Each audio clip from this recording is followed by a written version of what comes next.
क्या होगा, कंसंट्रेशन बढ़ेगा आपका। तो भारत के समस्त नागरिकों के बीच में क्या प्रोवाइड करना है?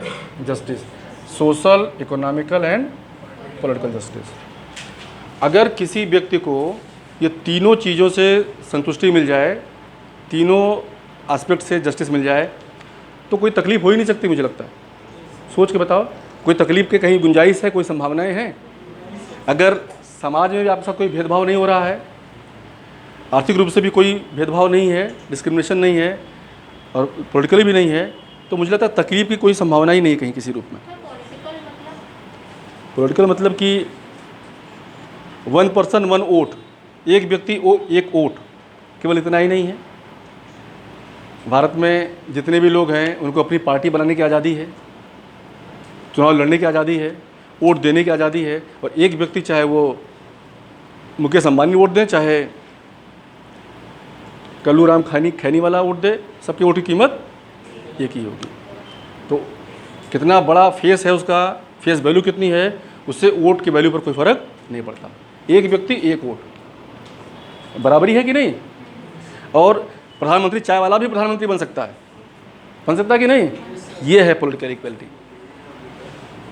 चाय वाला भी प्रधानमंत्री तो रिक्शे वाला भी बन सकता है। सबको खुश होना चाहिए कि कोई भी व्यक्ति राष्ट्रपति, प्रधानमंत्री बन सकता है ना। ये खासियत है सोशल इक्वलिटी का। मतलब समाज में किसी भी तरह का, समाज बटा हुआ है जातियों में, धर्म में, लेकिन सैद्धांतिक रूप से कोई डिफरेंस नहीं। ठीक है। अब वो जितनी भी तरह का अनटचेबिलिटीज़ या समाज की और भी जितनी भी तरह का एविल्स बुराइयां थी, उसका कोई स्कोप, कोई जगह नहीं है। ठीक है। ये पूरे पॉलिसी में आपको रिफ्लेक्ट होगा, दिखाई देगा। समान कार्य के लिए समान वेतन, और काम या अपॉर्चुनिटी की इक्वलिटी तो सबके लिए है। हर कोई जो ग्रेजुएट है, 21 साल की एज पूरा कर लिया है, आईएएस बनना चाहता है, बन सकता है कि नहीं? ठेला लगाना चाहता है, पान की गुमटी लगाना चाहता है, लगा सकता है कि नहीं? तो आपको जो मन करे, देखो, हर व्यक्ति सारा काम नहीं कर सकता। हर कोई आईएएस नहीं बन सकता, हर कोई बिजनेसमैन नहीं बन सकता, हर कोई पॉलिटिशियन नहीं बन सकता। तो जिसकी जो टैलेंट है, हर व्यक्ति, लेकिन हर व्यक्ति विशिष्ट है। ये बात मानते हो कि नहीं? हर व्यक्ति अपने आप में विशेष है। सबके अंदर कुछ ऐसी स्पेशल चीज़ें हैं जो औरों में शायद नहीं है। तो अपनी विशेषता को पहचानिए, अपनी टैलेंट को पहचानिए, अपनी हुनर, अपनी काबिलियत को पहचानिए, और अपने हिसाब से जो आपको जीविका आप करनी हो, जिस क्षेत्र में जाना हो, आप वो करिए। लिबर्टी पूरी है भारत में। बाबा रामदेव साइकिल से पहले चूरन बेचते थे।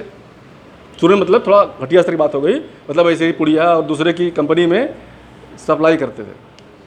लेकिन अपने देश में इस तरह का स्कोप सबके लिए है कि अगर आपके अंदर काबिलियत है तो आप बहुत बड़े एम्पायर भी खड़े कर सकते हैं। कोई इनका पारिवारिक या कोई ऐसा पृष्ठभूमि नहीं रही कि बहुत बड़े व्यापारी या बड़े घराने के थे, ऐसा कुछ नहीं था। लेकिन आज कहाँ से कहाँ पहुँच गए, सबके सामने है ना। और ये 15-20 साल में दिखाई दिया सबको। तो अगर आपके अंदर हुनर है, काबिलियत है, तो समाज आपको पूरी तरह से स्कोप देता है, अवसर देता है, अपॉर्चुनिटी देता है। आप करो, जो आप चाहते हो वो करो। ठीक है।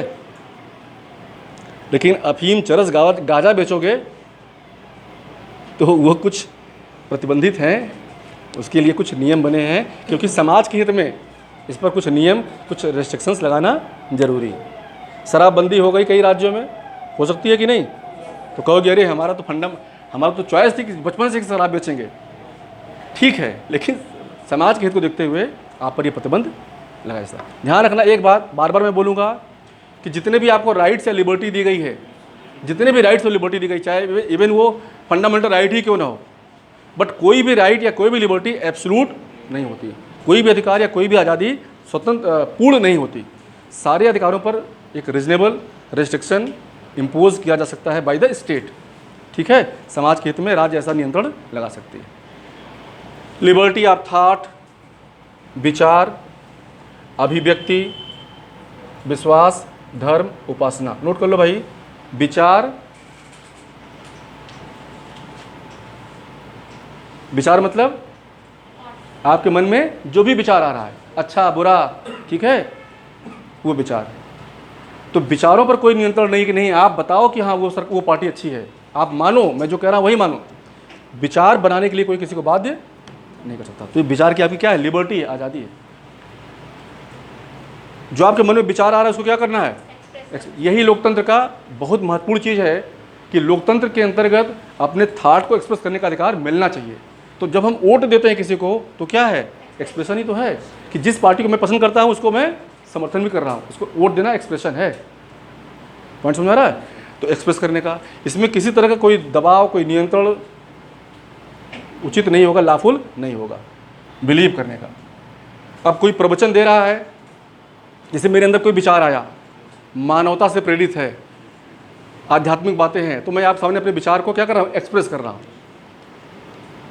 अब मेरे इस विचार के एक्सप्रेशन से आप इतने इन्फ्लुएंस्ड हुए, इतने प्रभावित हुए कि आपको मेरी बात पर क्या होने लगा? विश्वास होने लगा। ठीक है, तभी तो आसाराम भगवान बने थे ना। बातों को लोगों ने विश्वास किया और फिर अंत में क्या हुआ? इतना प्रगाढ़ विश्वास हो गया कि फिर भक्ति में लीन हो गए सब, साक्षात भगवान। क्योंकि हमारी दृष्टि को ऐसा उन्होंने मतलब कैसे मैनिपुलेट किया कि, और सबके लिए थोड़ी भगवान थे, ना समझो के लिए थोड़ी भगवान थे। वो जिसके अंदर वो प्रतिभा है कि भगवान को दर्शन कर सके उसके लिए भगवान थे। और अभी भी वो भगवान जी माया कर रहे हैं। सो काल जो भक्त हैं उनके लिए वो भगवान जी अभी माया कर रहे हैं। अभी वास्तव में जेल में नहीं है। कृष्ण भगवान भी तो जेल में थे कि नहीं? तो ये भगवान भी जो आज के डेट में भगवान, वो भी जेल में है। बस वो समय है, लोग समझ नहीं पा रहे, समय का फेर है। तो ये क्या कोई ऐसे भक्तों पर कह सकते हो कि पागल हैं, बेवकूफ़ है? नहीं कह सकते।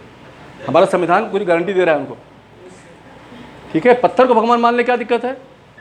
कोई दिक्कत? किसी कोई दिक्कत है? नहीं। तो राज्य को कोई दिक्कत नहीं है, ये आपका पर्सनल मामला है। ठीक, तो ये है लिबर्टी। इक्वलिटी बाई नेचर, प्रकृति के हिसाब से, मानवता के आधार पर हर व्यक्ति इंसान है। सब में एक कॉमन बात क्या है? सभी व्यक्ति क्या है? Human being. तो इस बात को तो रिकॉग्नाइज करना पड़ेगा। तो अगर सभी मानव है तो मानवीय हित या मानवीय हक सबको मिलना चाहिए। ये उनका बाई बर्थ राइट है। क्योंकि सभी लोग अगर इंसान के रूप में है तो इंसान के रूप में ही ट्रीट किया जाएगा उनको।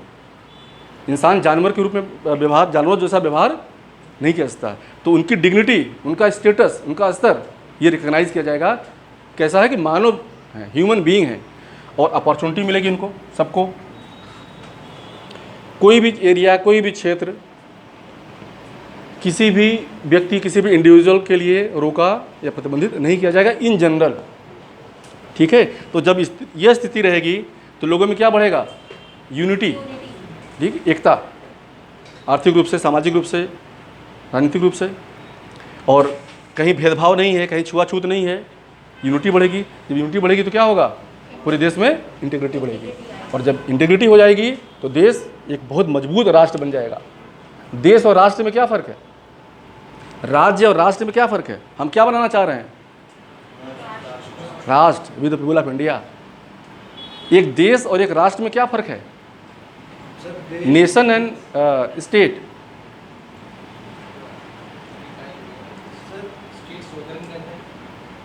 राज्य भी हो सकता है सोरेन। देश बेसिकली एक टेरिटरी होती है, एक बाउंड्री होती है इसकी। उसमें जब लोगों को इंक्लूड करते हैं, उनके इमोशंस इंक्लूड करते हैं तो हाँ, दिस इज द पॉइंट।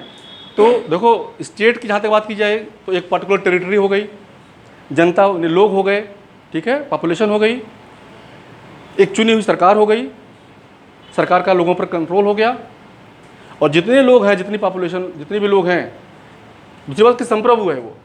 और लास्ट वाली जो लास्ट डिसाइडिंग पॉइंट है वो क्या है कि जितने भी लोग हैं उन सबके बीच में एक इमोशनल बॉन्डिंग है। We the people of India. हम किसी भी जाति के हों, किसी भी धर्म के हों, लेकिन हमारे बीच में एक क्या कॉमन चीज़ है? एक इमोशनल अटैचमेंट है ना, कि हम सभी लोग क्या है? इंडियन है। तो इस तरह का अगर अटैचमेंट हो, भावनात्मक लगाव हो,